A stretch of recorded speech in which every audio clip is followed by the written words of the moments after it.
लोचनी सुखाला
सुंदर तेजार उभे विटेवरी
ध्यान उभीवरी करकटेवरी ठेवनिया तुळसी हार गळा कासे पितांबर आवडी निरंतर हिची ध्यान मकर कुंडले तळपती श्रवणी कंठी कौस्तुभमणी विराजित तुळसी हार गळा कासे पितांबर आवडी निरंतर हिची ध्यान तुका म्हणी माझे हेची सर्व सुख पाहीन श्रीमुख आवडीने तुळसी हार गळा कासे पितांबर आवडी निरंतर हिची ध्यान पांडुरंगा करू प्रथम नमन दुसरी चरण संतांची या त्यांच्या कृपादानी कथेचा विस्तारू बाबाजी सद्गुरु दास तुका ओम नमो ज्ञानेश्वरा करुणा करा दयाळा तुमचा अनुग्रह लाधलो पावन झालो चराचरी मस्तक ही पायावरी या वारकरी संतांच्या वचनैका कमळापती माझी रंगाची विनंती करजोडी तू कथी काळी आपण सावी जवळी माझी वाणी तुझी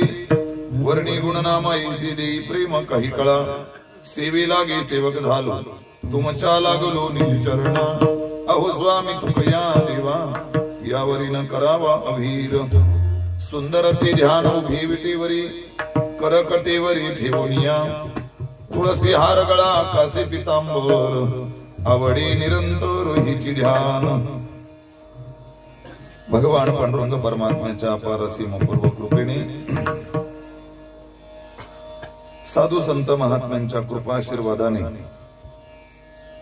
संपन्न होत असलेला हा 2.5 दिवसांचा नामयज्ञ सोहळा मला वाटतं गेल्याच वर्षी या मंदिराची या ठिकाणी स्थापना झाली मूर्ती प्राणप्रतिष्ठा सोहळा झाली आणि म्हणून त्या मंदिराचा वर्धापन दिन सोहळा म्हणून 2.5 दिवसाचा या ठिकाणी हा उपक्रम आपण सर्व ग्रामस्थांच्या आयोजनातून नियोजनातून आपण या ठिकाणी संपन्न करत आहात आणि आजच्या या प्रथम दिवसाची कीर्तनमूर्ती सेवा सर्व ग्रामस्थांच्या वतीनं उत्सव कमिटीच्या वतीनं मंदिराच्या कमिटीच्या वतीनं ती माझ्या वाट्याला सोपवली या निमित्तानं का होईना या कासगाव गावामध्ये मला येण्याचा योग प्राप्त झाला तुम्हा सर्व भाग्यवंतांचं मला दर्शन झालं मी माझं परम भाग्य समजतो खूप गुणजन मंडळी या ठिकाणी उपस्थित आहेत वेळेअभावी कोणाचाही नामोल्लेख न करता आपण माझ्यावर म्हणा, या गावावर म्हणा, नितांत प्रेम आणि या प्रेमापोटी आपण सगळेजण या ठिकाणी उपस्थित आहात.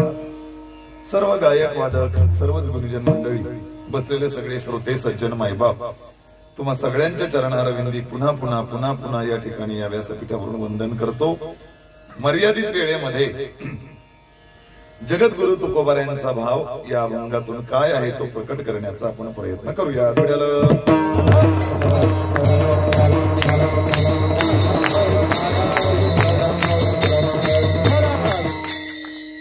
चिंतना करता निवडलेला अभंग संत श्रेष्ठ जगद्गुरु तुकोबारायांचा आहे आणि मला वाटतं सगळ्यांच्या पाठ असलेला अभंग आहे. कीर्तन असलं तरी पंचपदीला आपण हाच अभंग संतोष महाराज वापरतो. एखादं भजन असेल तरी देखील पंचपदीमध्ये हा अभंग आपण घेतो. मैताचं भजन असो, अजून कुठलंही काही असो, संगीत भजन असो, वारकरी भजन असो, हा अभंग आपण काय करत असतो, घेत असतो.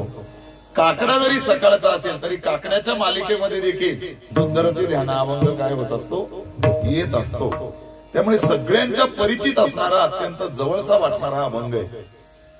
कदाचित ज्याचा पाठ नसेल, मला वाटतं या मंडपात हा अभंग पाठ नाही असं कोणीच नसेल. जर यदा कदाचित असेल तर समजायचं हे गिरायकाच पहिल्यांदाच कीर्तनाची भेट झालेली आहे. याच्या अगोदर काही त्याची कीर्तनाची भेट झालेली नसावी असं कदाचित ती व्यक्ती असेल. पण सर्वांच्या तोंड पाटका होईना या ठिकाणी कानावरून गेलेला हा अभंग आहे आणि अत्यंत सुंदर असा अभंग आहे. आजच्या या अभंगामध्ये संत श्रेष्ठ जगद्गुरु तुकाराम महाराज आपली आवड व्यक्त करतायत. ध्यानाचा अभंग आहे हा. आवडी निरंतर ध्यान. संप्रदायाचा नियम असा आहे, पहिल्या दिवशी एकतर ध्यानाचा तरी अभंग घेतला पाहिजे किंवा नामपर तरी अभंग काय केला पाहिजे, घेतला पाहिजे. आणि म्हणून मी हा अभंग, आणि त्यातल्या त्यात पांडुरंगाचं मंदिर आहे, त्या पांडुरंगाचं काहीतरी वर्णन व्हावं याकरता मी आजचा अभंग खरं तर निवडलेला आहे. आजच्या अभंगातून जगद्गुरु तुकोबाराय आपली आवड व्यक्त करतायत. मला काय आवडतं हे जगद्गुरु तुकाराम महाराज या अभंगातून सांगतात. मला पहिला प्रश्न असा उपस्थित करायचा आहे, जगद्गुरु तुकाराम महाराजांचा कालावधी कधी आहे? 450-400 वर्षापूर्वी. मग 400 वर्षापूर्वी जगद्गुरु तुकाराम महाराजांना काय आवडत होतं याचा आज या कासगाव गावामध्ये विचार करायची काय गरज आहे? पटतंय ना मला काय म्हणायचंय ते? या अभंगामध्ये जगद्गुरु तुकाराम महाराजांना काय आवडतंय हे जगद्गुरु तुकाराम महाराज या अभंगातून सांगतात की मला काय आवडतंय. पण मग 450 वर्षापूर्वी तुकाराम महाराजांना काय आवडत होतं याचा आज विचार करायची काय गरज आहे? हा साधा सोपा सहज प्रश्न आहे. या प्रश्नाचं उत्तर बघून आपण पुढे जाऊया. का जगद्गुरु तुकाराम महाराजांच्या आवडीची आज इथं विचार करण्याची गरज आहे? तर त्याचं कारण असं आहे, समाजाचा एक आघात आहे, समाजाचा एक प्रघात आहे. काय प्रघात आहे? समाज कोणाची आवड विचारात घेत नाही. मग कोणाची आवड विचारात घेतो? एखादं विशेष ज्याचं व्यक्तिमत्व आहे अशाची समाज आवड विचारात घेतो. सर्वसामान्याची समाज आवड विचारात घेत नाही. पटवून देतो मी आपल्याला काही उदाहरणाद्वारे, म्हणजे आपल्या लक्षात येईल. ऐका. समजा या सप्ताहाच्या काल्याच्या कीर्तनाला या राज्याचे मुख्यमंत्री सन्माननीय देवेंद्र फडणवीस साहेब भेट द्यायला येणार आहेत असं गृहीत धरू आपण. त्यांचा फोन आला की मी या काल्याच्या कीर्तनाला भेट द्यायला गावाला येणार आहे म्हणून, असं समजा तुम्ही. आणि मी जेवण करणार आहे असं समजा त्यांचा फोन आला. जेवण करणार आहे. जेव्हा या कासगाव गावातल्या लोकांना कळेल की मुख्यमंत्री साहेब आपल्या सप्ताहाला भेट देणार आहेत आणि जेवून जाणार आहे, या कासगाव मधून 1000 फोन त्यांच्या पीएला जातील. 1000 फोन. काय मग तुम्हाला जेवायला काय आवडतंय? भाकरीमध्ये काय आवडतंय तुम्हाला? नागल्याची भाकर आवडेल का? ज्वारीची भाकर का? बाजरीची भाकर का? आमची तांदळाची भाकर तुम्हाला चालेल? बरं भाजीमध्ये काय चालेल तुम्हाला? मशरूम चालेल का? पनीर चालेल का? वांग्याचं भरीत चालेल का? भेंडी चालतील? काय तुम्हाला भाजी आवडेल? बरं भातामध्ये काय आवडेल तुम्हाला? दाल खिचडी आवडेल का? मग खिचडी भात आवडेल का? साधा राईस आवडेल का? जिरा राईस आवडेल? 1000 फोन जातील. 1000 फोन. काय आवडतंय म्हणून 1000 फोन जातील. म्हणजे मुख्यमंत्री येणारे आणि तो जेवून जाणारे म्हणून या गावातून त्याला काय आवडतंय हे विचारण्याकरता 1000 फोन जातील ना. मी 10 वेळा या कासगाव मध्ये आलो, मला कधीच कोणी विचारलं नाही तुम्हाला काय जेवायला आवडतंय ते. काय याचं कारण आहे? याचं एकमेव कारण आहे, तुम्ही आम्ही सर्वसामान्य आहोत आणि मुख्यमंत्री एक विशेष व्यक्तिमत्व एका विशेष खुर्चीवरती बसलेले. विशेष व्यक्तिमत्व असल्यामुळे समाज त्यांची आवड काय करतो, विचारात घेतो. तुम्ही आम्ही सर्वसामान्य आहोत, त्याच्यामुळे तुमच्या माझ्या आवडीचा समाज काय करत नाही, विचार करत नाही. समजा उदाहरणार्थ असं होऊ नये, पण समजा उद्या पहाटे आणि टॉयलेट मध्ये जाताना आपल्या देशाचा एखादा मंत्री पाय घसरून पडला, लागलं काहीच नाही आनंदाचा, काहीच लागलं नाही, फक्त पडला. तर मला वाटतं सकाळी तुम्ही जेवढे न्यूज चॅनल ओपन कराल त्या प्रत्येक चॅनलवर एकच बातमी असेल, काय, आपल्या देशाचे सन्माननीय हे मंत्री आणि टॉयलेट मध्ये जाताना पाय घसरून पडले, त्यांची तब्येत आता व्यवस्थित आहे, या हॉस्पिटलमध्ये वगैरे वगैरे. प्रत्येक चॅनलवर त्याच बातम्या. एखादा देशाचा मंत्री फक्त पाय घसरून पडला, लागलं काहीच नाही, तरी सुद्धा प्रत्येक चॅनलवर त्याची बातमी. ना आपण दिवसातून 17 वेळा धर पडतो, आपली कधीच कुठं बातमी येत नाही. काय त्याचं कारण आहे, आपण सर्वसामान्य आहोत, ते एका विशेष व्यक्तिमत्वाच्या त्या खुर्चीवर तिथं बसलेले. मुद्दा एकच आहे की समाज कोणाची आवड विचारात घेतो. तर शास्त्र असं म्हणतं की ज्याचं विशेष व्यक्तिमत्व आहे, समाज त्याचीच आवड विचारात घेतो. सर्वसामान्यांची आवड समाज विचारात घेत नाही.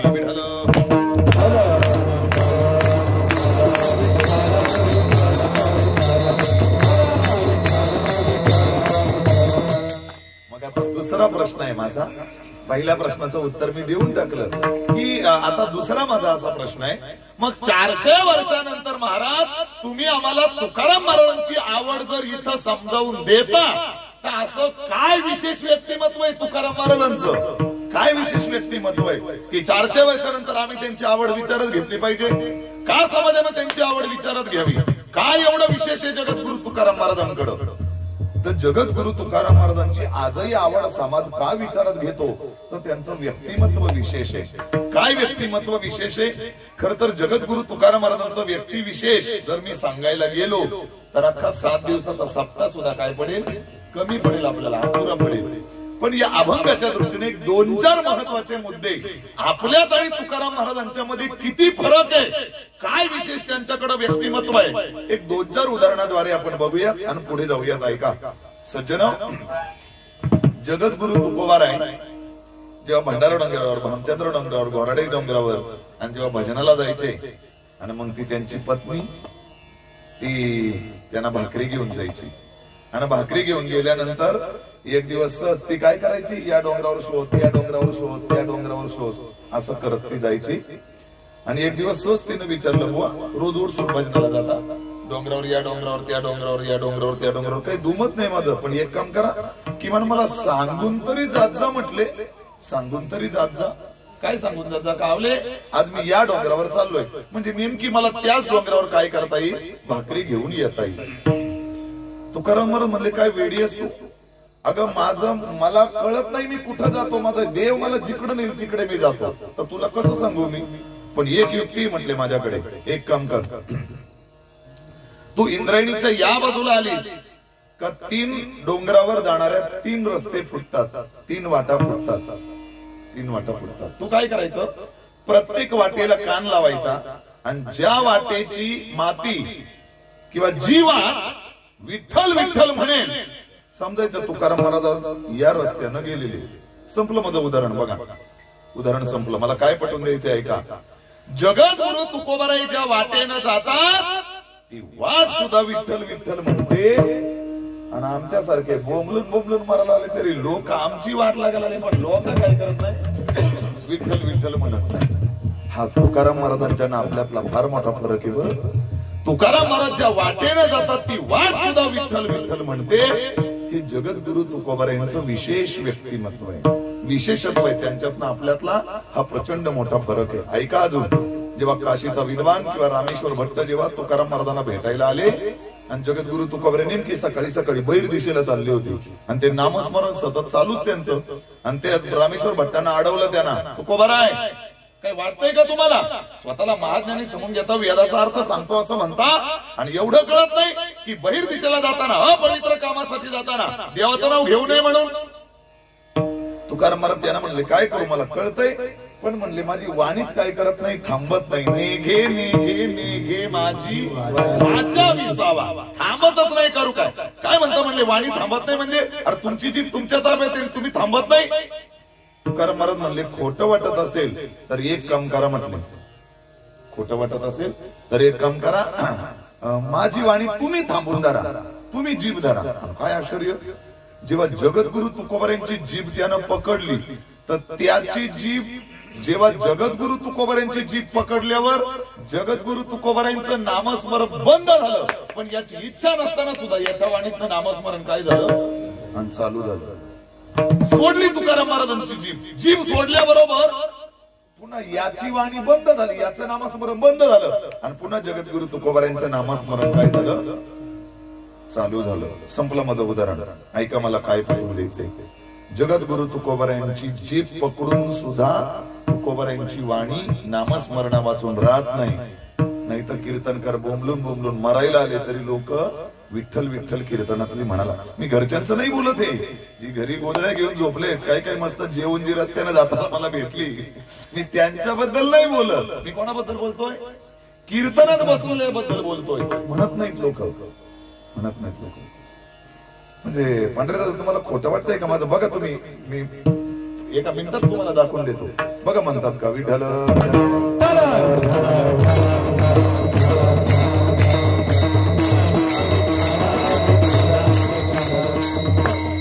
काही ठरवलेलं आहे. तू किती बोंबला, आम्हाला काय करायचं नाही, तुला काय करायचं आम्ही म्हणणार नाही म्हणजे नाही. ऐका माझं उत्तर.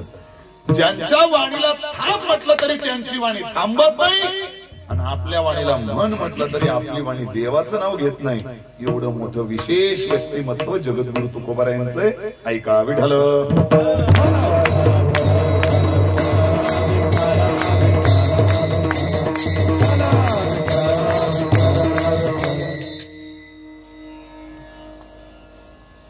हे बरं. तुझं नाव काय? तू हो हा, तुझे आजोबा आहेत का? आजोबा नाही, कुठे वारले? वारले. तुला भेटायला आले का कधी एखाद वेळेस? ते नाही आले. तुला भेटायला नाही आले कधी? बरं ऐका आता, आपली माणसं एकदा का हा इहलोक सोडून परलोकाला निघून गेली का पुन्हा आपल्यावर किती प्रेम असलं तरी ती लोक आपल्याला काय झाली नाही, भेटायला पुन्हा आली नाही. पण ऐका माझे जगद्गुरु तुकोबारायांचा चमत्कार आणि विशेष व्यक्तिमत्व. माझे जगद्गुरु तुकोबाराय वैकुंठाला जरूर गेले, पण जेव्हा जेव्हा गरज लागली तेव्हा तेव्हा माझे तुकोबाराय कितीतरी वेळा पुन्हा एकदा वैकुंठातून या भूतलावर येतात. म्हणजे तुकाराम महाराजांच्यातनं आपल्यात काय विशेष व्यक्तिमत्व आहे, त्यांना वाटलं तेव्हा ते वैकुंठाला जातात आणि त्यांना वाटलं तेव्हा ते पुन्हा या भूतलावर येतात. हे तुकाराम महाराजांचं विशेष व्यक्तिमत्व आहे.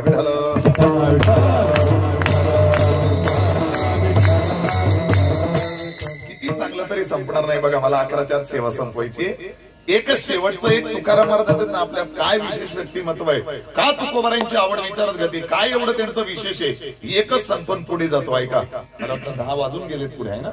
10 वाजून गेले. ऐका थोडक्यात सांगतो मी, म्हणजे आपल्या लक्षात येईल.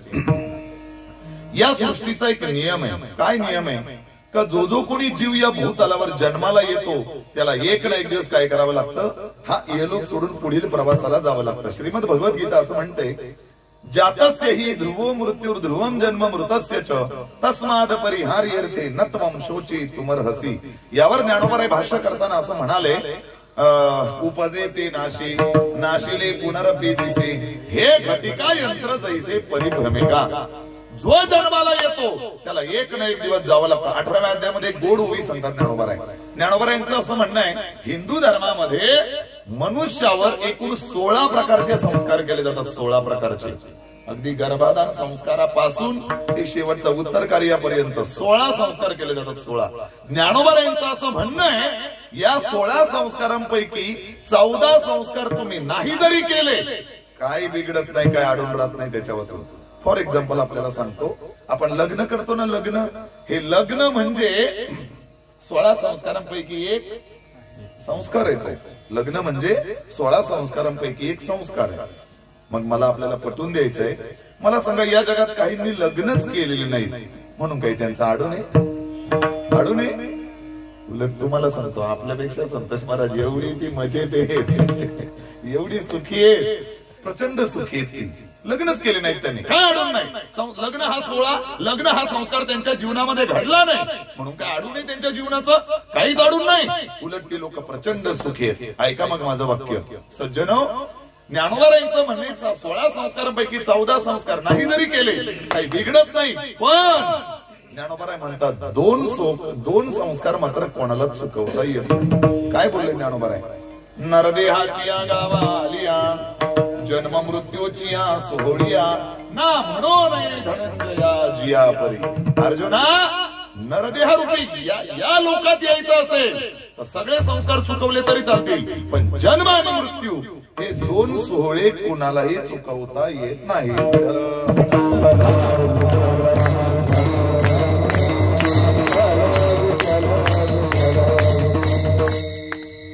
अनेकांनी या जगामध्ये आपला मृत्यू चुकवण्याचा प्रयत्न केला, पण यश मिळालं नाही. त्यांना यशस्वीता प्राप्त झालं नाही. खूप प्रयत्न केला.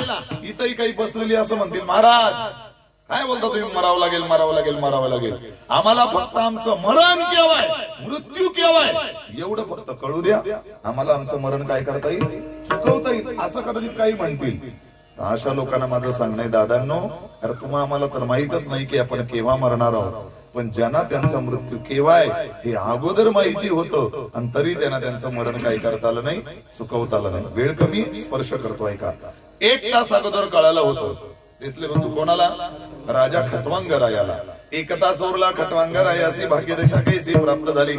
1 तास अगोदर कळालं, हे राजा 1 तासानं मृत्यू तुझा मरणार आहेस. 1 तास अगोदर कळूनही राजा खटवांगरायाला आपला मृत्यू टाळता आला नाही, चुकवता आला नाही. 7 दिवस अगोदर कळालं होतं राजा परीक्षितीला, हे राजा येणाऱ्या 7व्या दिवशी तक्षक नावाचा साप चावून तुझा मृत्यू होणार आहे. 7 दिवस अगोदर कळूनही राजाला आपला मृत्यू टाळता आला नाही. कितीतरी पिढ्या अगोदर कळालं होतं राजा रावणाला, कितीतरी पिढ्या अगोदर कळालं होतं की अयोध्येमध्ये राम नावाचा राजा जन्माला येणार आहे आणि त्या रामाच्या हातून तुझा काय होणार आहे, मृत्यू होणार आहे. पण तरी देखील राजा रावणाला आपला काय करता आला नाही, मृत्यू चुकवता आला नाही. एवढं हुशार होतं ते राजा रावण. सुरेश भाऊ तुम सांगतो तुम्हाला, म्हणजे त्याला आकाशवाणी कळली. कशी कळली थोडक्यात सांगतो, वेळ कमी ऐका. राजा रावणानं सगळे देव मंत्रविद्येच्या जोरावर आपल्या बंदीखान्यात ठेवले होते, आपल्या आज्ञेमध्ये ठेवले होते. ही सटवी आहे ना, ही सटवी त्या राजा रावणाच्या रोज पायच्या काम करायची. सटवी रोज रात्री त्याचं पायच्या काम. सटवी म्हणजे त्या बायांची भांडणं झाल्यावर तेही एकमेकीला सटवी बोलतात, ती सटवी नाही. मग कोणची सटवी? 5वी करतात का इकडे? 5वी पुसतात तुम्ही? 5वी, त्या 5वीच्या दिवशी ती काय येते, ती सटवी येते. आणि त्या 5वीच्या दिवशी ती सटवी त्या मुलाचं नशीब भाग्य लिहून जाते. म्हणून आमचे ज्ञानोबा असं म्हणतात का त्या 5वीच्या दिवशी काय करायचं नाही, लल्लाटीचे लिहिले. ज्ञानोबारायांचं असं म्हणणं आहे का त्या 5वीच्या दिवशी आणि रात्रभर दिवा काय करायचा नाही, विजू द्यायचा नसतो. ज्ञानोबाराय म्हणतात सटवीची या राती न विसम विजे वाती, असं ज्ञानोबाराय म्हणले. आता विजले असतील विजू द्या, इथून पुढे नीट ध्यानात ठेवा, रात्रभर दिवा काय करायचा, राखत बसायचा, विजू द्यायचा नाही. मग ती सटवी यायला तिला रात्री उशीर झाला आणि ते रावण ओरडला तिला, कुठे गेली होतीस, काय काय वेळावलास तू? म्हणली अरे आपल्याच लंकेत एक बाळ जन्माला आलाय, मी त्याचं नशीब लिहायला गेले होते. म्हणले काय तुला नशीब लिहिता येतंय? म्हणले हो मी नशीब लिहिते. म्हणले सगळ्यांचं नशीब मीच लिहिलंय. मग म्हणले तुझं सुद्धा रावणा नशीब मीच लिहिलंय. रावण हुशार होता, ते म्हणला मग सांग माझा मृत्यू कोणाच्या हातून होणार आहे? रमेश दादा, खर तर शास्त्र असं म्हणतं की आपल्या स्वतःच्या मृत्यूबद्दल कधीच चौकशी करायची नसते, कधीच चौकशी करू नये. मृत्यूबद्दल शास्त्र म्हणतं कधीच चौकशी करायची नाही. ती विचारलं रावणाने, सांग कसं आणि सांग कोणाच्या हातून माझा मृत्यू होणार आहे? मग त्या सटवीनं त्या रावणाला सांगितलं, रावणा बघ अयोध्येमध्ये राम नावाचा राजा जन्माला येणार आहे आणि त्या रामाच्या हातून तुझा मृत्यू होणार आहे. मग त्या रावणानं त्या सटवीला विचारलं, हे रावण कधी जन्माला येणार आहे? किंवा दिलेलं उत्तर नरेशजी माझ्या सिद्धांताशी ऐका. तेव्हा ते सटवी त्या रावणाला म्हणाली, अरे रावणा, त्या रामाचं काय घेऊन बसलाय? त्या रामाचा पंजोबा देखील अजून जन्माला आलेला कळतंय ना मी काय बोलतोय ते? म्हणजे ज्या रामाच्या हातून रावणाचा मृत्यू होणार होता त्या रावणाचा पंजोबा देखील अजून जन्माला आलेला नव्हता. एवढ्या पिढ्या अगोदर राजा रावणाला आपला मृत्यू कळाला होता, पण तरी देखील राजा रावणाला आपला मृत्यू काय करता आला नाही, चुकवता आला नाही. बघा, चुकत नाही मृत्यू. किती मृत्यू अटाळे तर ऐका, शास्त्रकार त्याला उत्तर देतात, संत महात्मे त्याला उदाहरण देतात. एखादा बोका कसा त्या उंदरावर टपून असतो, तो कधी घास घालील, कधी डाव टाकेल, सांगताच येत नाही. आमचे संत महात्मे म्हणाले, हे बाबांनो, तो बोका जसा उंदरावर टपून येतो, कधी घास मारील सांगता येत नाही, सेम तसाच काळ तुमच्या उशाला त्या बोक्यासारखा बसू नये, बोक्यासारखा बसू नये. पाहतो उंदीर घेऊन जाय बोका, तैसा लोका काळ नेतासे, किंवा तैसा काळ लोका नेतासे. जसा बोका त्या उंदरावर टपलेला आहे सज्जनो, त्या पद्धतीनं आणि तो काळ रूपी बोका तुमच्या माझ्यावर या जीव रूपी उंदरावर टपलाय, तो कधी घास मारील सांगता येत नाही. मग जेवता जेवता घास मारील का कधी का कीर्तन करता करता घास मारील, काहीच सांगता येत नाही. बघा, सांगताच येत नाही. मुद्दा एकच आहे, जन्म म्हटला की मृत्यू निश्चित, मरावच लागेल, मेल्याशिवाय पर्याय नाही.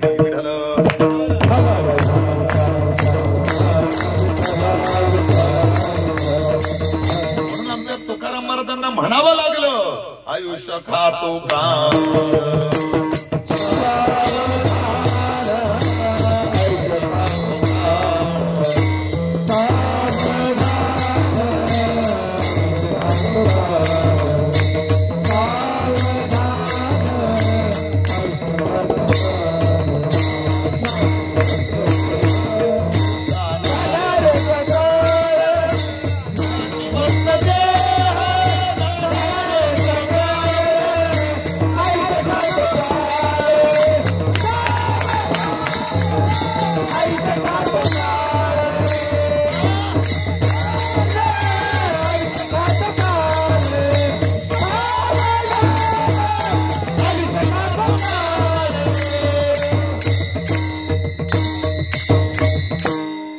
सावध केलं बरं तुकाराम महाराजांनी आम्हाला. हे बाबांनो, आयुष्य खातो काळ, सावधान सावधान.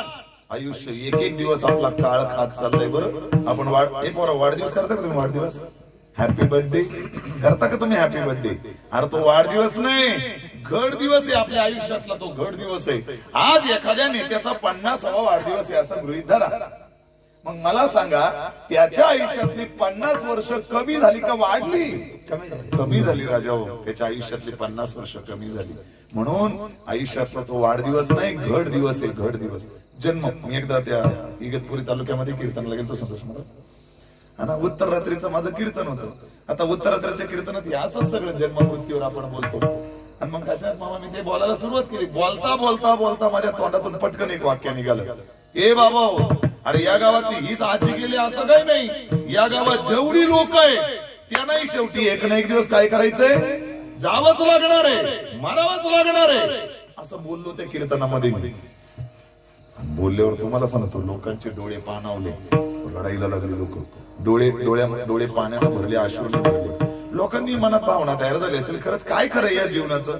आयुष्यभर याला वाईट हो, त्याला वाईट हो, हे कमाव ते कमाव, याचा बांधकोर त्याचा बांधकोर, हे कर ते कर, इकडे याला फसव त्याला फसव, हे कर, सगळं असं सगळं जमून ठेवायचं आणि या कक्षानात निघून काय करायचं, सोडून सगळं निघून. काय खरं या जीवनाचं? लोक भावुक झाले, लोक कीर्तनात रडायला लागले.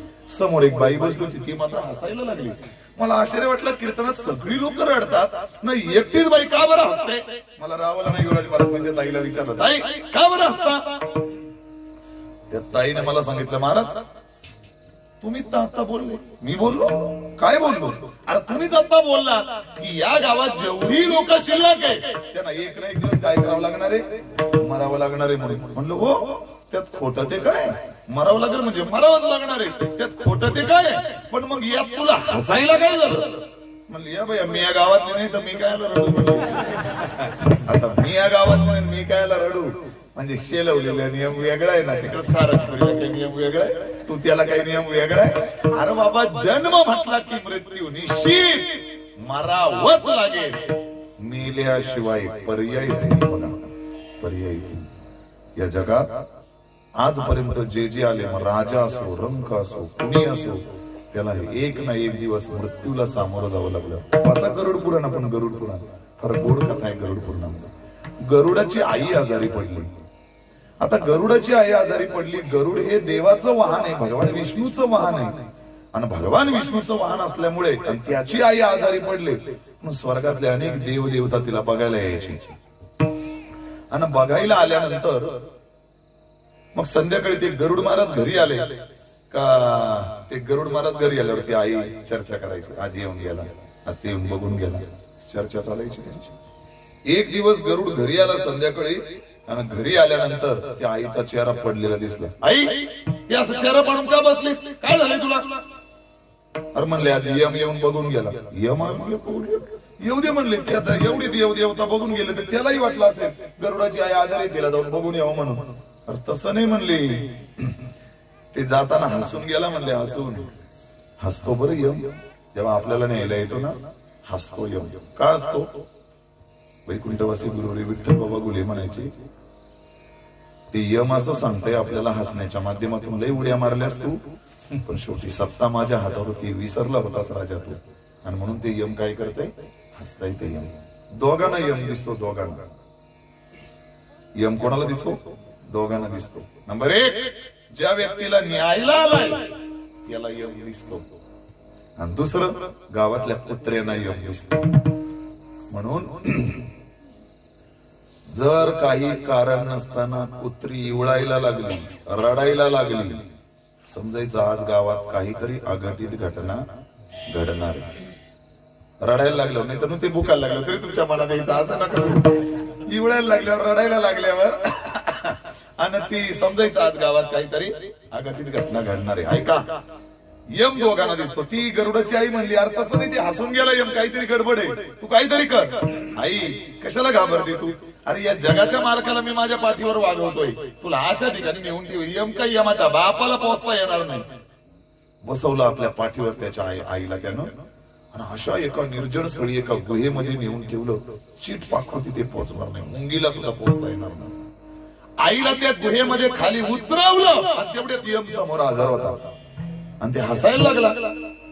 त्या गरुडानं विचारलं, यमराज तुम्ही इथं? म्हणले हो. आणि हसता का म्हणली तुम्ही?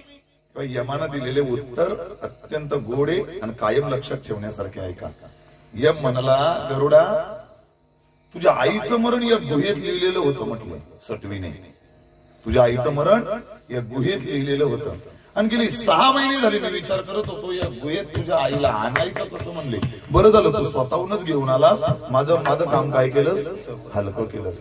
लक्षात ठेवा, ज्या दिवशी तुम्ही आम्ही जन्माला आलोय त्या दिवशी तुमच्या माझ्या मृत्यूची दिनांक, वार, तारीख आणि वेळ हे सगळं ठरलेलं आहे.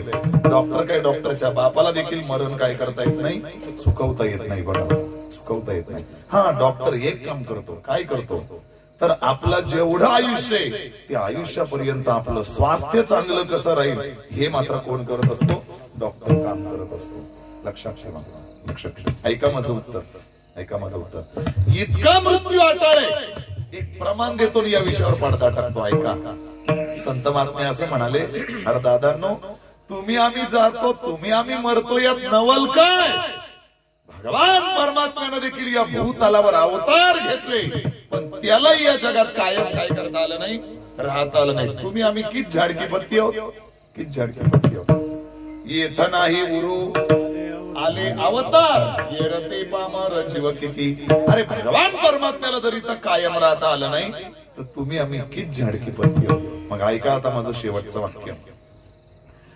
या जगाचा अबाधित सिद्धांत आहे, या निसर्गाचा अबाधित सिद्धांत आहे की जो जो कोणी जीव जन्माला येतो, काळ रूपी बोका त्याला घेऊन गेल्याशिवाय राहत नाही. काळाचं ते खाद्य आहे.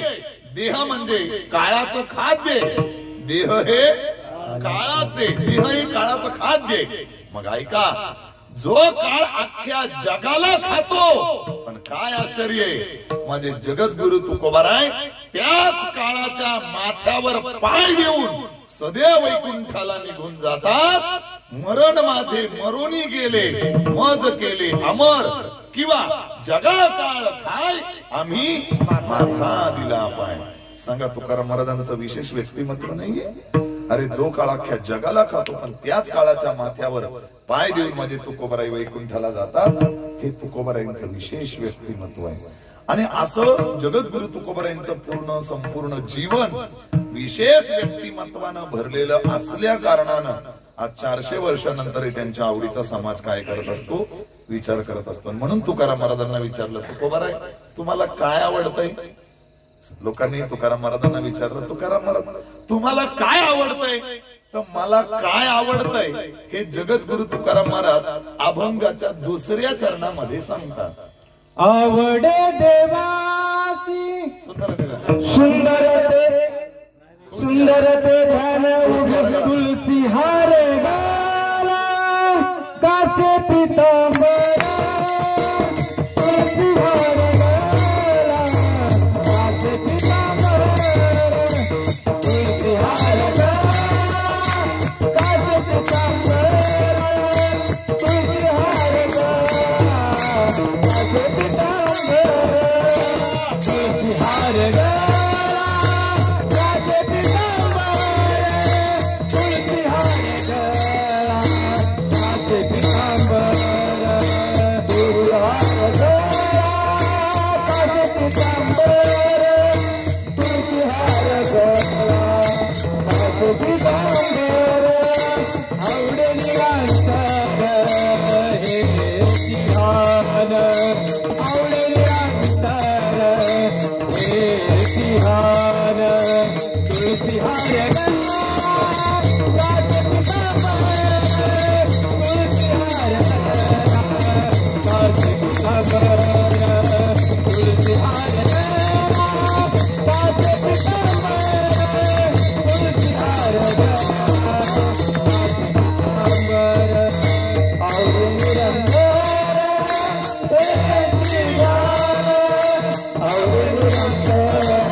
जगद्गुरु तुकोबाराईंचं जीवन विशेष व्यक्तिमत्वानं संपूर्णपणे भरलेलं असल्या कारणानं 400 वर्ष होऊन जाऊनही आजही समाज जगद्गुरु तुकाराम महाराजांची आवड विचारात घेतो.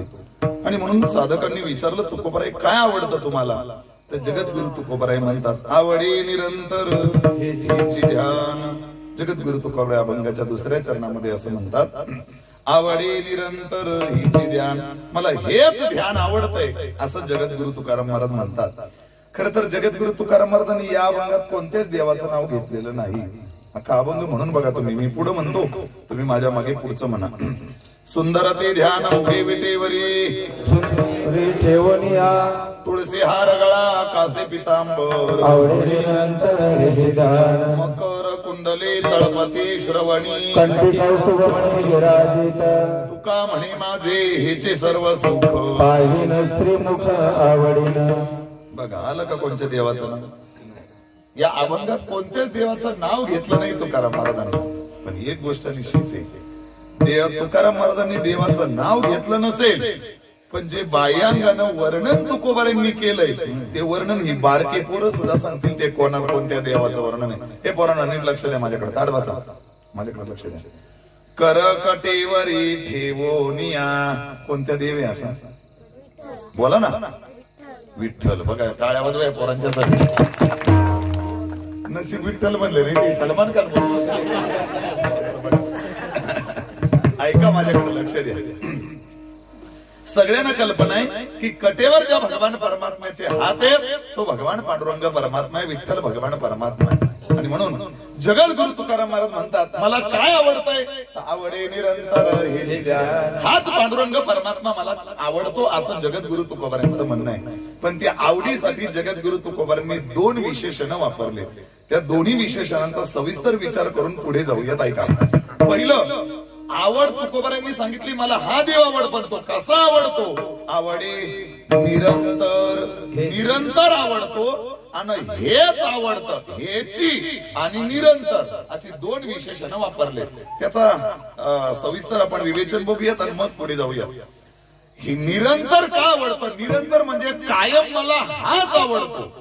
का तुकाराम महाराजांना असं म्हणावं लागलं की निरंतर मला हाच परमात्मा आवडतो? तर त्याचं कारण असं आहे, वय परत्वे, स्थल परत्वे आणि काल परत्वे आवड माणसाची बदलली जाते. वय बदललं, आवड बदलते. ठिकाण बदललं, आवड बदलते. ठिकाण बदललं, आवड बदलते. आणि काळ बदलला का आवड बदलते. ठिकाणची छोटी छोटी उदाहरणं देतो, पटवून देईल आपल्याला. ऐका.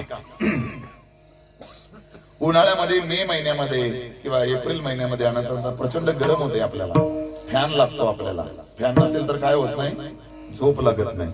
म्हणजे उन्हाळ्यामध्ये सगळ्यांना फॅन आवडतो, एसी आवडते. एसी आवडते. पण याच उन्हाळ्यात जर एखादी व्यक्ती महाबळेश्वरला गेली, माथेरानला गेली, तर त्याला तिथे एसी फॅन आवडेल का? हा? का बरं? का बरं नाही आवडलं? काल आवडत होती ना, आज लगेच नको बोलतो. का बरं? ठिकाण बदललं, आवड बदलली. काल तो कासगाव मध्ये होता, पण आज कुठे गेलाय? माथेरानला. ठिकाण बदललं. काल त्याला कासगाव मध्ये एसी फॅन आवडत होता, आज तो माथेरान महाबळेश्वरला गेला, तर आज तिथं तो एसी फॅन काय म्हणतोय? नको म्हणतोय. अर्थ असा आहे, ठिकाण बदललं, आवड बदलली. नंबर 2, काळ बदलला का आवड बदलते. आता बऱ्याच जणांनी स्वेटर घालून आलेले, स्वेटर घालून आले. तुम्ही सगळे स्वेटर घालून आले. उन्हाळ्यामध्ये मी माझ्या पैशाने तुम्हाला एक स्वेटर घेऊन देईल, तुम्ही घालाल का? 2 महिने, एप्रिल आणि मे 2 महिने मी माझ्यातर्फे तुम्हाला स्वेटर देतो, बघा, घालाल का तुम्ही? काय अर्थ? फुकट देतोय तरी नको बोलतात. फुकट देतोय तुम्हाला मी, फक्त 2 महिने कंटिन्यू काय करायचा? स्वेटर वापरायचा. एप्रिल आणि मे. आहे का तयारी तुमची? का बरं? आता स्वेटर घातलाय आणि मग उन्हाळ्यात का नको? काळ बदलला का आवड सुद्धा काय होते? बदलते. आता हिवाळ्याचा काळ आहे, आम्हाला स्वेटर आवडतो. तोच काळ बदलला, उन्हाळ्याचा काळ आला का आम्हाला स्वेटर काय होत नाही? आवडत नाही. अर्थ असा आहे, काळ बदलला का आवड बदलते. आणि तिसरं, वय बदललं का आवड बदलते. लहानपणी आपली जी आवड होती ती आता आहे का? आता आपली ती आवड नाही. लहानपणी जी आवड आहे ती आता नाही. आता जी असेल ती म्हातारपणात आपली आवड नसेल. वय बदललं, आवड बदलते. गुरुवर्य वैकुंठवासी प्रातस्मरणीय पांडुरंग बाबा वैद्य आम्हाला पाठात एक उदाहरण सांगायचे. एक छोटी पोरगी होती, 2-2.5 वर्षाची. एक बावली होती, तिची बावली. फार जीव त्या बावलीवर तिचा. एवढा जीव. झोपताना बावली जवळच, जेवताना बावली जवळच, खेळताना बावली जवळच. प्रचंड जीव त्या बावलीवर. बावली शिवाय राहताच नव्हती. न जाणं एक दिवस ती बावली कुठं हरवली काय पत्ताच नाही. कुठं पडली काय तिच्याकडनं लक्षातच नाही. एवढी रडायला लागली मुलगी, एवढी रडायला लागली, प्रचंड रडायला लागली. सगळं शेजारी जमा झाली. का रडते पोरगी, का रडते पोरगी? अहो बावली हरवली तिची. अहो दुसरं खेळणं द्या ना. 1000 खेळणी दिली पोरीला, पण पोरगी काही रडायचं थांबत नाही. मला तीच बावली पाहिजे, मला तीच बावली पाहिजे. अख्खं गाव बऱ्यापैकी जमा झालं. कशाला रडते पोरगी, कशाला, काय झालंय पोरीला? बावली सापडत नाही. आणि मग कुठंतरी ती बावली सापडली आणि ती बावली त्या पोरीला दिली. बावली दिल्याबरोबर एका क्षणात पोरगी काय झाली? गप्प बसली, रडणं थांबलं. हीच पोरगी आता मोठी झाली, लग्न झालं, दुसऱ्या गावात तिला दिली. आता हीच पोरगी 70-80 वर्षाची झाली. कोण? ती पोरगी, ती बावलीवाली पोरगी किती वर्षाची झाली? आता 70-80 वर्षाची पोरगी झाली. आणि काय झालं? एक दिवस न जाणं ती म्हातारी मला एवढी रडायला लागली, थांबतच नाही. घरातली माणसं, अगं म्हातारी काय झालं? आई सांगायला तयार नाही, रडणंही थांबवत नाही. शेजारची जमा झाली, अरे कशाला म्हातारी रडते, काय झालंय? सांगायलाच तयार नाही. तेवढ्यात नेमकी तिचीच एक बालमैत्रीण त्या गावात दिलेली होती आणि तिचंही वय झालेलं होतं. ती तिथं आली, अरे काय झालं म्हातारीला, कशाला रडते, काय झालं काही कळत नाही, रडत थांबत नाही. आणि मग ती तिची मैत्रीण ती दुसरी म्हातारी म्हणली, अरे तशी घबराणार नाही, मी लहानपणापासून तिच्या सोबत आहे, मला माहितीये, तिला ती बावली आणून दे म्हणली, बावली का आपोआप तिचं रडणं बंद होईल. हे वाक्य तुम्हाला पटण्यासारखं आहे का? हे वाक्य तुम्हाला पटण्यासारखं आहे का? बरं, आता म्हातारीला बावली दिली तर म्हातारीचं रडणं थांबेल का? कदापिच नाही. बावली आवड तिची लहानपणी होती, आता वय बदललं, आवड सुद्धा काय झाली, बदललं. वय बदललं का आवड बदलते? 3 मुद्दे मांडले मी. काळ बदललं आवड बदलते, वय बदललं का आवड बदलते, आणि ठिकाण बदललं का आवड बदलते. मग तुकाराम महाराजांनी निरंतर शब्द का टाकला ऐका, मला कायम हाच भगवान परमात्मा आवडतो का? मी आईच्या गर्भात होतो तरी सुद्धा माझी आवड पांडुरंग परमात्मा. आज मी कदाचित 40 वर्षाचा असेल तरी सुद्धा आजही माझी आवड पांडुरंग परमात्माच. वय बदललं, माझी आवड बदलत नाही. अजून मी देहूत असलो तरी माझी आवड पांडुरंग परमात्माच. मी लोहगावला गेलो, माझी आवड पांडुरंग परमात्माच. आणि मी वैकुंठात जरी गेलो तरी माझी आवड, ठिकाण बदललं, माझी आवड बदलत नाही. आणि तिसरा अत्यंत महत्वाचा मुद्दा, काळ बदलला तरी माझी आवड बदलत नाही. तिन्ही काळामध्ये माझी आवड पांडुरंग परमात्माच. आणि म्हणून आपली आवड काय होत जाते, बदलत जाते. आणि बदलत गेल्यामुळे तुकाराम महाराजांचं तसं नाही, म्हणून निरंतर हे विशेषण तुकोबाऱ्या आवडीला लावतात.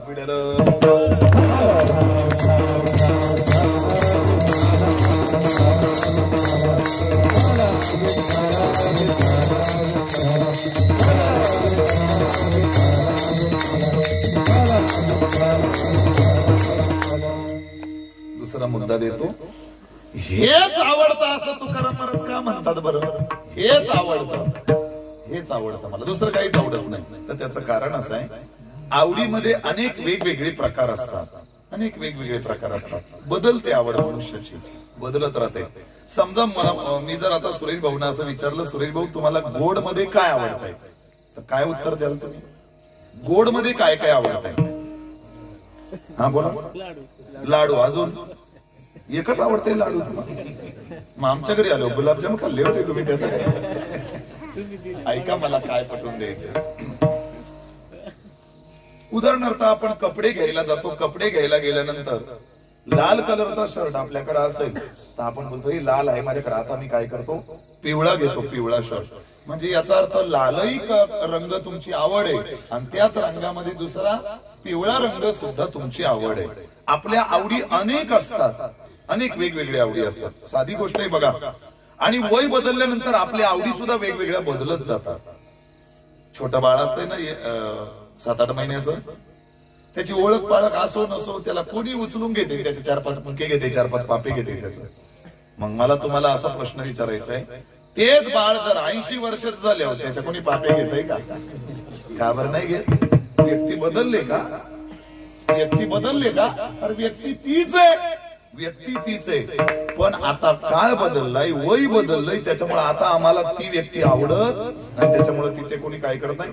हीच व्यक्ती जेव्हा लहान होती तेव्हा 10 वेळा लोक त्याला उचलून घेऊन त्याचे पापे घेत होते, आता मात्र कोणी. याचा अर्थ आमची आवड बदलणारी आहे. आम्हाला तेव्हा आवडत होता तो, आज आम्हाला तो आवडत नाही. सतत आमची आवड बदलते, सतत आमची आवड बदलत राहते. ऐका माझं पुढचं उत्तर. जगद्गुरु तुकाराम महाराजांचं तसं नाही. जगद्गुरु तुकाराम महाराज म्हणतात, मी कुठेही जाऊ दो आणि आवडीचे किती वेगळ्या गोष्टी माझ्या समोर असो, पण मला हेच एक आवडतं, याच्याशिवाय नाही. मला जे आवडतंय ते नरेशजींना आवडणार नाही, नरेशजींना जे आवडतंय ते तिकडे पांढरे दादांना आवडणार नाही, त्यांना आवडते तिकडे रमेश दादांना आवडणार नाही. प्रत्येकाच्या आवडी भिन्न आहे, प्रत्येकाच्या आवडी भिन्न आहे. उदाहरण सांगतो, लक्षात येईल. पूर्वीच्या काळी लोक लग्नाला जाताना वराडी मंडळी कशात जायची? बैलगाडी थोडी लय मागे गेली, थोडा पुढे जाऊ आपण. ट्रक मध्ये, ट्रक मध्ये. सुरेश भाऊ तुमचं लग्न ट्रक मध्येच लागलं असेल नाही? ट्रक मध्ये, ट्रक मध्ये, ट्रक मध्ये लग्न. म्हणजे ते ट्रक मध्ये सगळं वराड आणि त्या ट्रकच्या केबिन वरती बँजोवरती वाली आणि चालले आपली ती सगळी. त्या ट्रक मध्ये चढाई उतरायला ना अडचण व्हायची, त्याच्यामुळं शक्यतो म्हातारी माणसं लग्नाला जाणं काय करत होती, शक्यतो टाळायची. आणि मग काय करायची ती म्हातारी माणसं, नवरा नवरी येण्याच्या अगोदरच ती मंदिरात येऊन थांबायची नवरा नवरीला बघायला. अशाच एका गावच्या पप्याचं लग्न होतं, पप्याचं. आणि ते पप्या गेला लग्नाला, ते वराड गेलं सगळं लग्नाला, सगळं वराड तिकडं लग्नाला गेलं. आणि लग्नाला गेल्यानंतर आता 4-5ची वेळ झाली, म्हाताऱ्यांच्या लक्षात आलं आता पप्या येणार बायकोला घेऊन, आणि ते जोडा बघायला सगळ्या म्हाताऱ्या येऊन त्या मंदिरामध्ये थांबल्या. त्या मंदिरात आल्यानंतर नवरदेवाची गाडी वाजत गाजत आली, नवरदेव उतरला आणि त्या मंदिरात त्या नवरा नवरीला आणलं, 2 खुर्च्या दिल्या बसायला, बसले. आणि मग काय करायचे, एक एक म्हातारी उठायची, त्या पप्याच्या तोंडावरून हात फिरवायची, त्या नवरीच्याही तोंडावरून हात फिरायची, अशी बोट मोडायची. आणि काय काय लक्ष्मी नारायणाचा जोडा, दुसरी म्हातारी उठायची, ती पण त्यांच्या दोघांच्या तोंडावरून हात फिरवायची. काय शंकर पार्वतीचा जोडा, दुसरी तिसरी म्हातारी उठायची, ती गेली, आणि ती सुद्धा काय विठ्ठल रुक्मिणीचा जोडा. असं प्रत्येक जण जायचा आणि त्यांची काय करायचा, वावा करायचा, त्यांची चर्चा करायचा. त्यातलीच एक म्हातारी उठली, ती त्या नवरा नवरी जवळ गेली, आणि नवरा नवरी जवळ गेल्यानंतर तिनं फक्त नवऱ्याच्या तोंडावरून हात फिरवलं, नवरीच्या तोंडावरून तिनं अजिबात हात फिरवला नाही. आणि नवऱ्याच्या तोंडावरून हात फिरवून ती नवऱ्याच्या कानात बोलली, पप्या तू काही या सोंग बघायला गेलतास? मला काय म्हणायचं, ऐका आता माझं उत्तर. मला सांगा, ज्या अर्थी पप्या त्या मुली बरोबर लग्न करून आलाय, म्हणजे ती मुलगी पप्याला आवडते का नाही आवडत? काय म्हणणं आहे तुमचं? ती मुलगी आवडते. ऐका, ज्या अर्थी पप्या त्या मुली बरोबर लग्न करून आलाय, म्हणजे ती मुलगी त्याला आवडते, म्हणजे पप्याला ती मुलगी आवडली, पण त्या म्हातारीला मात्र ती मुलगी काय झाली नाही, आवडली नाही. प्रत्येकाच्या आवडी भिन्न आहे, अनेक वेगवेगळ्या आवडी आहेत. जगद्गुरु तुकोबाराय महाराज म्हणतात, कोणाच्या किती आवडी असो, माझी एकच आवड ती पांडुरंग परमात्मा, म्हणून हेच, याच्या व्यतिरिक्त दुसरं नाही. काय हरकत नाही, पटलं तुकाराम महाराज आम्हाला की हा पांडुरंग परमात्मा तुम्हाला आवडतो, आणि म्हणून तुम्ही म्हणालात आवडे निरंतर, काही हरकत नाही, पटलं. पण मला तुम्हाला पटवून द्यायचंय, अहो तो पांडुरंग परमात्मा बघितला का तुम्ही? काळा आहे तो, काळा. पांडुरंग परमात्मा काय? काळा आहे. मी एक समाजाची रीत म्हणून आपल्या समोर मांडतो. तुमच्याकडं काळ्या माणसाला सुंदर बोलतात का गोऱ्या माणसाला सुंदर बोलतात? पोरांनो सांगा मला, जोरात बोला. गोऱ्या माणसा समाजाची रीत आहे, आपल्याला काय कोणाचं नाव, समाजाची ती काय रीत. गोऱ्या माणसाला आपण काय बोलतो? सुंदर बोलतो. आणि पांडुरंग परमात्मा विठ्ठल कसा आहे रे? काळा आहे का गोरा आहे? हे बरोबर, काळा आहे का गोरा आहे? काळा आहे. भगवान पांडुरंग परमात्मा काळा आहे. मी तर म्हणतो देव सुंदर नाहीच, मी असं म्हणतो देव सुंदर नाहीच. आणि तुकाराम महाराज बोलतात देव सुंदर आहे. मग कोणाचं खरं, माझं खरं का तुकाराम महाराजांचं खरं? हा, कोणाचं खरं? तुकाराम महाराजांचं खरं ना. मग मी काय एवढ्याला मग तुम्हाला खोटा सांगायला आलोय? खोटा सांगायला आलोय? ऐका आता माझं उत्तर. जगद्गुरु तुकोबाराय मला असा प्रश्न विचारायचा आहे, काळा असणारा भगवान परमात्मा किंवा या जगात अनंत आवडी आहेत, भयानक आवडीचे प्रकार आहे, पण एवढ्या सगळ्या गोष्टी सोडून तुम्हाला काळा असणारा भगवान परमात्माच का आवडला? त्याचं उत्तर अभंगाच्या पहिल्या चरणात.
मला तोच देव का बरं आवडला? तुकाराम महाराज त्याचं उत्तर अभंगाच्या पहिल्या चरणात देतात. का मला तो आवडला? कारण सुंदर ते ध्यान हे विटेवरी करकटेवरी ठेवोनिया. तो भगवान परमात्मा सुंदर आहे आणि म्हणून मला तो परमात्मा काय झाला? आवडला. असं जगद्गुरु तुकोबारायांचं म्हणणं आहे. मी बोलून गेलो देव तर काळा आहे आणि मग काळा असणारा भगवान परमात्मा तुकाराम महाराजांना सुंदर कसा दिसला? बस एवढ्या एका प्रश्नाचं उत्तर बघायचंय. मला सेवा काय करायची? थांबवायची. 11च्या बरोबर आपल्याला सेवा थांबवायची. का नेऊ पुढे थोडी 11च्या पुढे म्हणजे ओव्हर टाइमचा विचार होईल ना? असू दे काय हरकत नाही. चला माझ्याकडे लक्ष द्या. मी असं म्हणालो देव तर काळ आहे आणि तुकाराम महाराज त्याला काय म्हणतात? सुंदर म्हणतात. की तो सुंदर आहे आणि म्हणून मला तो आवडला. मग ऐका आता, काळा असणारा माझा भगवान परमात्मा तुकाराम महाराजांना सुंदर कसा दिसला? एवढा एक मुद्दा बघायचा, थांबायचे आपल्याला. ऐका. नंबर 1, काळा असणारा भगवान परमात्मा तुकाराम महाराजांना सुंदर का दिसला? तर त्याचं कारण असं आहे, आज माझ्या भगवान परमात्म्याला तुकोबाराय सुंदर बोलतात ते बाह्यांगानं नाही, ते अंतरंगानं. सौंदर्य 2 प्रकारचं असतं दिसले बंधू. एक बाह्य सौंदर्य आणि एक आंतरिक सौंदर्य. आंतरिक सौंदर्य जगामध्ये समाजामध्ये लोक बाह्य सौंदर्याला किंमत देतात, पण माझ्या भगवान परमात्म्याजवळ बाह्य सौंदर्याला किंमत नाही. भगवान परमात्म्याजवळ जायचं असेल तर बाहेरून सुंदर असून चालत नाही, तुम्ही आतून सुंदर असणं गरजेचं आहे. विठाल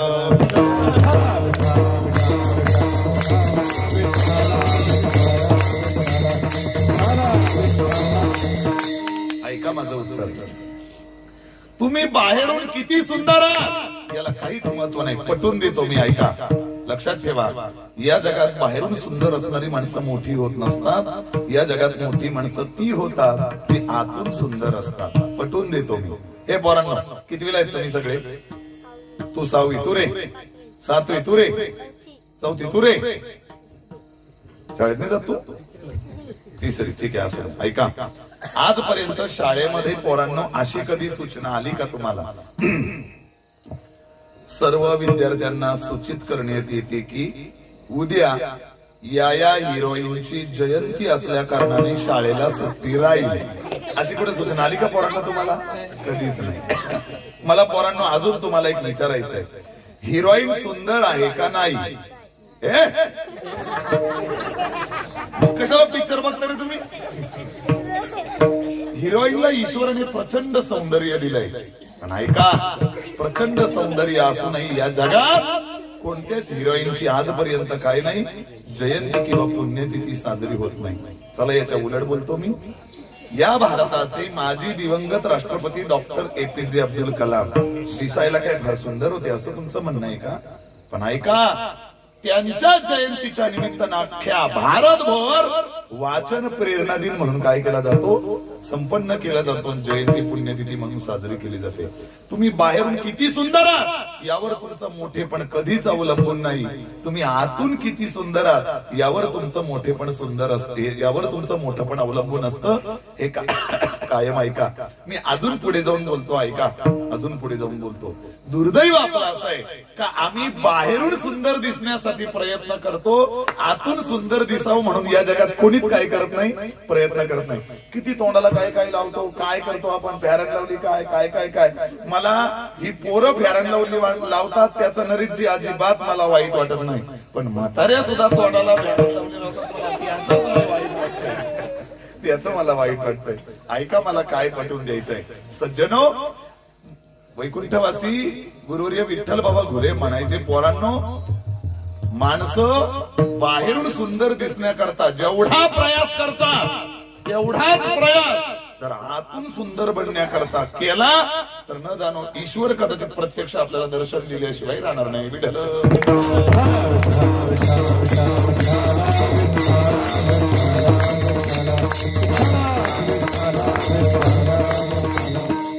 ऐका, मी पटवून देतो आपल्याला. शबरीकडे माझा भगवान परमात्मा स्वतःहून गेला होता. तिचं बाह्य सौंदर्य बघून गेला होता की आंतरिक सौंदर्य बघून गेला होता? कशी होती शबरी? तिला कोणत्या डोक्याला कोणती शॅम्पू लावली होती, कोणतं तेल वापरत होती, कोणतं तेल वापरत होती, काय होतं शबरीकडे, काहीच नाही, कुठल्याच प्रकारचं नाही, कुठल्या पैठणी घालत होती, काय करत होती शबरी. भगवान परमात्मा तिच्याकडे गेला, तो तिचं बाह्य सौंदर्य बघून नाही, आंतरिक सौंदर्य बघून गेला होता. लक्षात ठेवा, लक्षात ठेवा. कुब्जा, ती कुब्जा दासी, अरे किती ठिकाणी वाकलेली ती, पण माझ्या भगवान परमात्मा स्वतःहून तिच्याकडे गेला, तिला सुंदर रूप दिलं. भगवान परमात्म्यानं बाह्य सौंदर्य नाही बघितलं, आंतरिक सौंदर्य बघितलं. लक्षात ठेवा.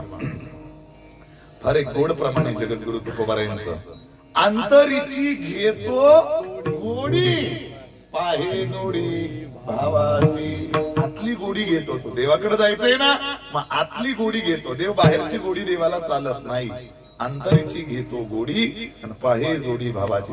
म्हणून देवाकडे जायचं असेल, आतून सुंदर बनून जा, बाहेरून सुंदर बनून देव कदापिच भेटणार नाही. विठ्ठल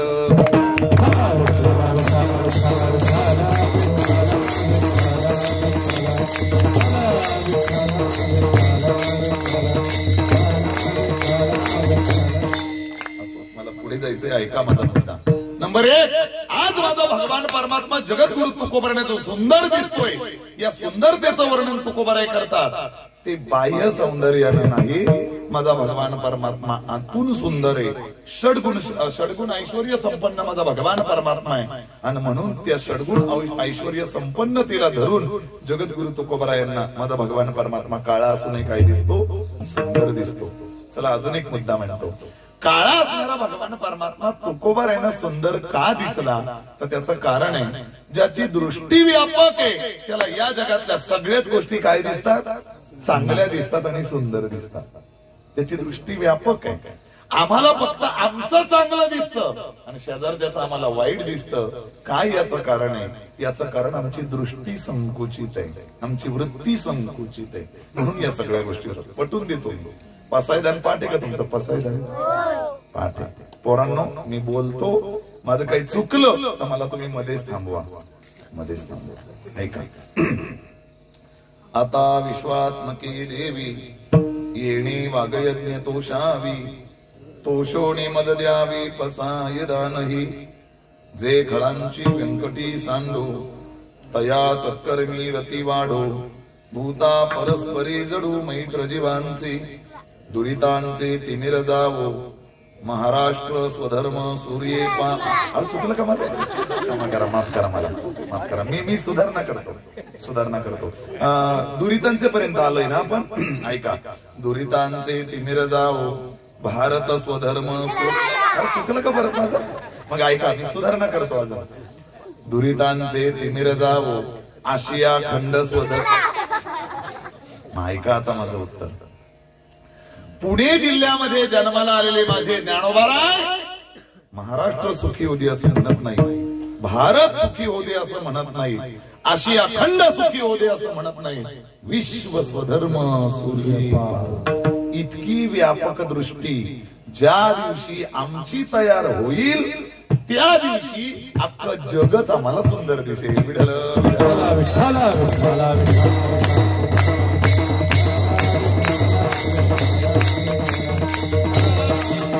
आमची दृष्टी संकुचित आहे, आमची वृत्ती संकुचित आहे. मला चांगलं आठवतंय, पूर्वीच्या काळी 10 बाय 10च्या झोपडीमध्ये अख्खं कुटुंब एकत्र नांदत होतं. सासू सासरे काका चुलते जावा ननंदा. 10 बाय 10च्या झोपडीमध्ये अख्खं कुटुंब एकत्र नांदत होतं. आणि आज 2,000 स्क्वेअर फुटाचे बंगले आणि फ्लॅट आले, पण तरी देखील मात्र त्या बंगल्या फ्लॅट मध्ये आई वडिलांना मात्र काय नाही, जागा नसते. आणि आपण जर त्यांना विचारलं का आई बाबा नाही दिसत, अडचण होते ना थोडी, कंजेस्टेड थोडं. काय आश्चर्य.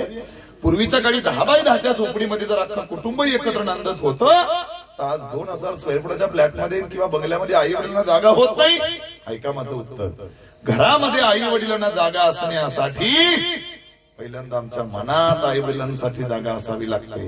एकदा का मनात आई वडिलांसाठी जागा असेल ना, अरे मग घर किती छोटं असू द्या, त्या घरात आई वडिलांना जागा झाल्याशिवाय राहणार नाही. ऐका माझं उत्तर. पूर्वीच्या काळची घरं छोटी होती, पण त्या घरात राहणाऱ्या माणसांची मन मात्र फार मोठी होती. आज घरं प्रचंड मोठी झाली, पण त्या घरात राहणाऱ्या माणसांची मन मात्र काय झाली, छोटी झाली. मन पुन्हा छोटी झाली. आणि म्हणून आज फक्त आमचं आम्हाला चांगलं दिसतं. एक कविता आहे, विडंबन आहे, ते कविता आहे. आपला तो बाळ्या ना दुसऱ्याचं ते कार्ट. आपला तो बाळ्या दुसऱ्याचं ते कार्ट. आपल्या पोराने क्लास लावला तर त्याच्यात अधिक प्रगती व्हावी म्हणून, पण शेजारच्याने क्लास लावला तर ते ढ आहे. आपल्या पोराने जर प्रेम केलं तर ते म्हणजे शेजारच्या पोराने जर एखादं प्रेम केलं तर ते लफडं. आपल्या पोराने प्रेम म्हणजे आपल्या पोराने केलं तर ते प्रेम. कळतंय ना मला काय म्हणायचं ते? असं काय हरकत नाही. मला काय पटवून द्यायचंय? आपली वृत्ती संकुचित आहे, वृत्ती छोटी आहे, दृष्टी व्यापक नाही आपली. जगद्गुरु तुकोबारांची दृष्टी व्यापक आहे, ज्याची दृष्टी व्यापक आहे. विष्णुमय जग वैष्णवांचा धर्म भेदाभेद भ्रम अमंगळ इतकी व्यापक दृष्टी तुकाराम महाराजांची असल्यामुळे काळा असणारा माझा भगवान परमात्मा तुकाराम महाराजांना सुंदर दिसतो. ऐका अजून, जशी दृष्टी तशी सृष्टी, जशी दृष्टी तशी सृष्टी. जुने कीर्तनकार एक दृष्टांत सांगायचे बघा. एका माणसानं शेळी विकत आणली, शेळी. आणि ती शेळी घरी विकत आणली, ती चारच खायला तयार नाही. परत त्या मालकाकडे गेला, काय फसवलं म्हणले मला, तू काय झालं? अरे तुझी शेळी चाराच खात नाही. म्हणले काय टाकलं तू तिला? सुका चारा टाकला. म्हणले माझी बकरी सुका चारा खाणार नाही, म्हणले तिला हिरवाच चारा पाहिजे. तो म्हणलं इथं पाणी प्यायची पंचायत आहे, आमच्याकडे टिपडून येईल ते हिरवा चारा आणू कुठून? पण ठीक आहे म्हणलं, बघतो मी काय करायचं. हे असं येताना शुक्रवारचा बाजार होता शहापूरचा, ते शुक्रवारच्या बाजारातून आला.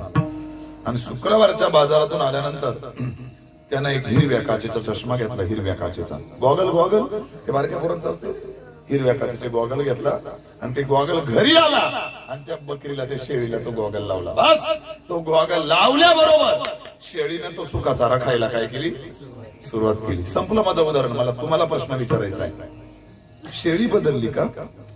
शेळी बदलली नाही. मग चारा बदलला का? अरे चाराही बदलला नाही. मग तरी देखील का असं घडलं? याचं कारण आहे, आता शेळीची काय बदलली? दृष्टी बदलली. दृष्टी. त्या हिरव्या काचेमुळे तिला ते चारा सुद्धा काय दिसायला लागला? हिरवा दिसायला लागला. ज्ञानोबा ज्ञानेश्वरी मध्ये असं म्हणतात, ज्याला कावीळ झालेली असते ना, कावीळ, त्याला अख्खं जगच काय दिसतंय? पिवळं दिसतंय. अख्खं जग त्याला पिवळं दिसतंय. महाभारतामध्ये एक प्रसंग आहे. दुर्योधनाला सांगितलं, दुर्योधना तू या बाजूला जा, एक फक्त चांगला माणूस धरून आण. आणि युधिष्ठिर धर्मराजाला सांगितलं, धर्मराजा तू या बाजूला जा, एक वाईट माणूस धरून आण. दोघेही गेले आणि दोघेही काही वेळानं पुन्हा रिकामीच आले, कोणीच धरून आणलं नाही. गुरुजी त्या दुर्योधनाला विचारतो, काय रे एकही माणूस भेटला नाही तुला? म्हणले गुरुजी लई माणसं भेटली, फार माणसं भेटली मला, पण एकही माणूस मला चांगला दिसला नाही. आणि त्या धर्मराजाला विचारलं, धर्मा तर एवढ्या वेळ तू गेला होता, एकही तुला माणूस नाही भेटला? गुरुजी फार माणसं भेटली, पण एकही माणूस मला वाईट दिसला नाही. काय त्याचं कारण आहे? धर्माची दृष्टी चांगली आहे म्हणून भेटणारी सगळी माणसं चांगली दिसली. आणि दुर्योधनाची दृष्टी वाईट आहे म्हणून भेटणारी सगळीच माणसं त्याला कशी दिसली? वाईट दिसली. चांगला माणूस एकही दिसला नाही. जशी दृष्टी तशी सृष्टी. जगद्गुरु तुकाराम महाराजांची दृष्टी चांगली आहे, त्यामुळे काळा असणारा सुद्धा देव माझा भगवान परमात्मा तुकाराम महाराजांना कसा दिसतोय? सुंदर दिसतोय. आणि ऐका अजून माझं उत्तर ऐका. ही सगळी सृष्टी त्यानं निर्माण केलेली आहे. सृष्टीतली एखादी सुंदर मुलगा बघितला, सुंदर मुलगी बघितली आपण, तर सहज आपण बोलतो वा वा काय सुंदर आहे. पण कधी असा विचार केलाय, ज्यानं हिला घडवलंय तो देव माझा किती सुंदर आहे, असा कधी विचार केलाय? हिंदीमध्ये गोड भजन आहे, नाम तुम्हारा पालनहारा, नाम तुम्हारा पालनहारा, जिसकी रचना इतनी सुंदर, उतना भी सुंदर होगा। नाम तुम्हारा पालनहारा, नाम तुम्हारा पालनहारा, नाम तुम्हारा पालनहारा, जिसकी रचना इतनी सुंदर, वो कितना सुंदर होगा, वो कितना सुंदर होगा।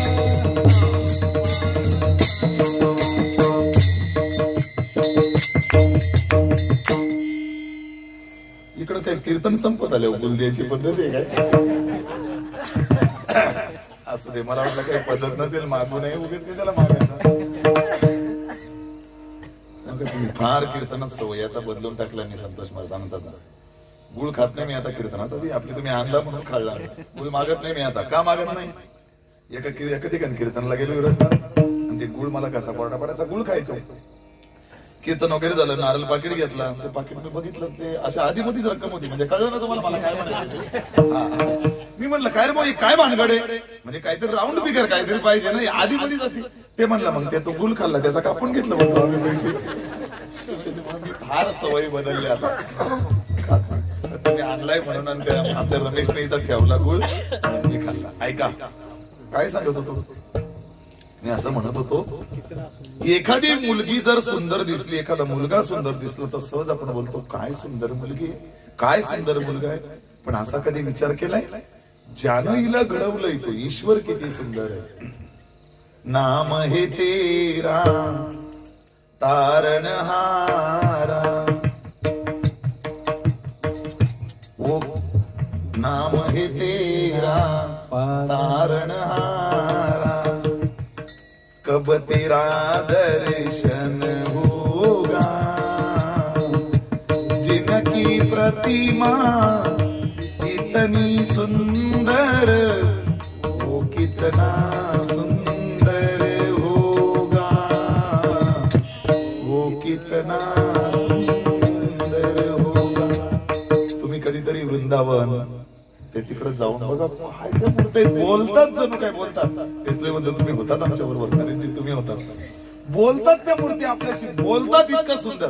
म्हणून बघा तुम्ही वृंदावनाला जर गेला तर 5-5 मिनिटाला देवाला पडदा लावतात. का लावतात माहितीये का? दृष्ट लागू नये कोणाची, म्हणून 5-5 मिनिटाला तो पडदा काय करतात लावून घेतला जातो. मग भगवान परमात्म्याची प्रतिमा जर इतकी सुंदर असेल तर खरंच तो ईश्वर किती सुंदर आहे. आणि जगाला ज्यानं घडवलंय, मग जगात इतकी सुंदर माणसं आहेत तर त्याला घडवणारा तो ईश्वर किती सुंदर आहे. मुळात तो सुंदरच आहे.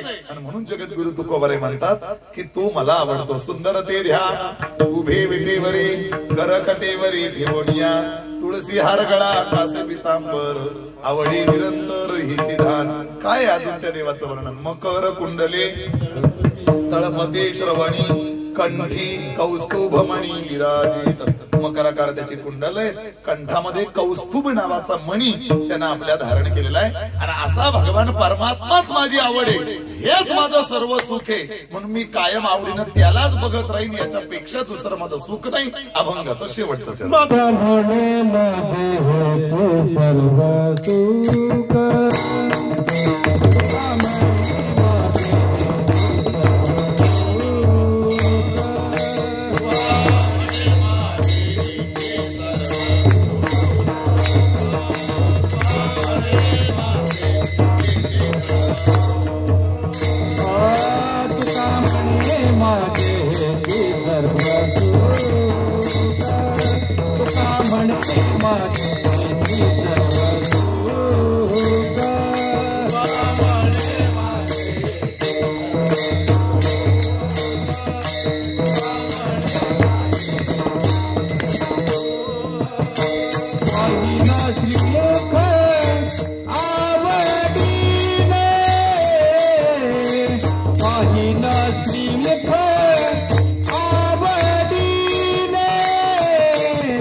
तुका म्हणे माझे हेचे सर्व सुख पाहिन श्रीमुख आवडीने. जगद्गुरु तुकोबाराय शेवटच्या चरणामध्ये सांगतात, हेच माझं सर्व सुख आहे, याच्या पलीकडे माझं काहीच सर्व सुख नाही, मला दुसरं मिळवायचं नाही. तुका म्हणे माझे हेचे सर्व सुख, आणि असं माझं तेच सर्व सुख असल्यामुळे पाहिन श्रीमुख आवडीने, ह्याच भगवान परमात्म्याला मी सतत आवडीनं बघत राहील, अर्थात आवडीनं मी त्याला भजत राहील, आवडीनं मी त्याचं भजन करत राहील. याप्रमाणे जगद्गुरु तुकोबाराय सांगतात, आम्हाला भगवान परमात्म्यापती का आकृष्टता नाही आमची, कारण आमची आवड भिन्न आहे. आमची आवड संसार आहे. तुकाराम ज्ञानोबा यांना म्हणावं लागलं हरिपाठामध्ये, सायासे करीसी प्रपंच दिनानिशी, हरिसी न भजिसी कवण्या गुणी. प्रपंच आम्ही सायासानं करतो, कष्टानं करतो, तेवढा परमार्थ आम्ही सायासानं करत नाही, कारण आमची आवड संसार आहे आणि परमार्थ ही आमची आवड नाहीये. जगद्गुरु तुकोबारायांची आवडच भगवान परमात्मा आहे. सर्व सुख हेच जगातलं दुसरं सुख मला माहिती नाही. सर्व सुखाचे आगर बापर कुमा देवीवर, सगळा किंवा सुखरूप ऐसा तुझा कोण सांगा, माझ्या पांडुरंगा सारिका तो. दुर्दैवाने तुमच्या माझ्या सुखाच्या कल्पना वेगवेगळ्या आहेत. तुम्ही आम्ही इतरत्र वेगवेगळ्या ठिकाणी सुख शोधण्याचा प्रयत्न करतो.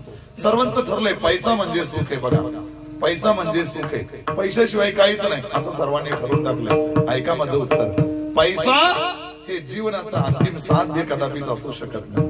हा, जीवन जगण्याचं ते साधन जरूर आहे, पण पैसा हे जीवनाचं अंतिम साध्य कदापिच असू शकत नाही. लक्षात ठेवा. काही कोट्या सांगतो सेवा संपवतो, संपली माझी वेळ. आहे का? पैशानं या जगात सगळ्या गोष्टी मिळत नसतात ना. पैशानं जर पैसा म्हणजे सुख अशी लोकांची कल्पना बनवून राहिलेली आहे.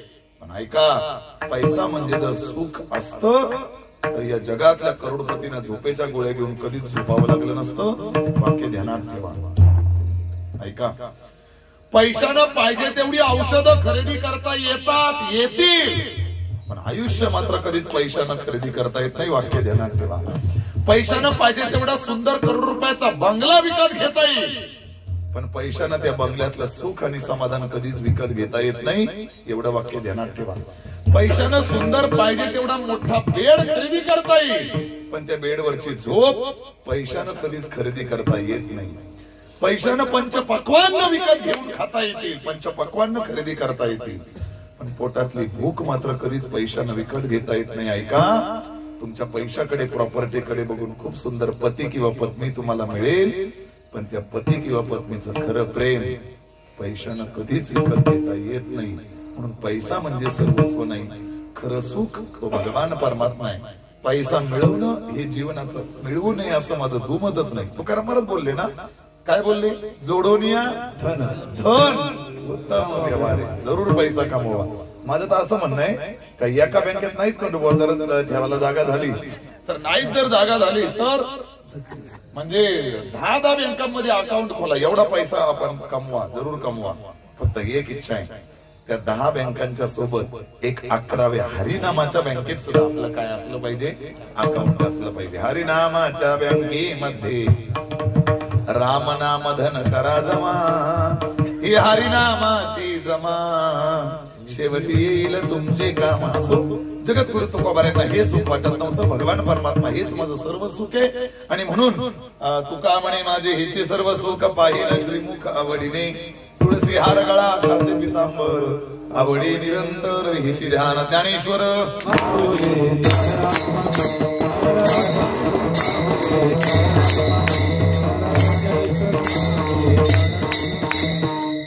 यथामती यथावकाश अभंगावर चिंतन करण्याचा प्रयत्न केला. चांगला असेल ते माझ्या गुरुवर्यांचे, साधू संतांचे, जोग महाराजांचे. जर एखादा वाकडा तिकडे इकडे कुठे शब्द गेला असेल, माझ्या बुद्धीचा दोष समजून मला तो परत कराल अशी या ठिकाणी आशा व्यक्त करतो. या कासगाव गावामध्ये भगवान पांडुरंग परमात्म्याच्या या प्रांगणामध्ये चालू असलेला हा उत्सव वर्धापन दिन, आणि पहिलाच वर्धापन दिन. गेल्या वर्षीच्या ठिकाणी प्राणप्रतिष्ठा झाली आणि यावर्षी सर्व ग्रामस्थांच्या आयोजनातून, नियोजनातून, उत्सव कमिटीच्या आयोजनातून, नियोजनातून हा उत्सव या ठिकाणी संपन्न होतोय. आणि त्याचं पहिलंच या ठिकाणी कीर्तन रूपी सेवा या निमित्तानं माझ्या वाट्याला मिळाली. मी माझं परम भाग्य समजतो. या निमित्तानं का होईना पांडुरंगाच्या दरबारात या ठिकाणी येण्याचा योग प्राप्त झाला. तुम्हा सर्व भाग्यवंतांचं दर्शन झालं. मी माझं परम भाग्य समजतो. माझ्या जोडीला आमचे देसले बंधू आलेले, त्यांचाही या ठिकाणी मनापासून आभार व्यक्त करतो. मला जोडीला कोणीतरी पाहिजे म्हणून मग त्यांनाही या गावामध्ये यायचं होतं, हजेरी लावायची होती.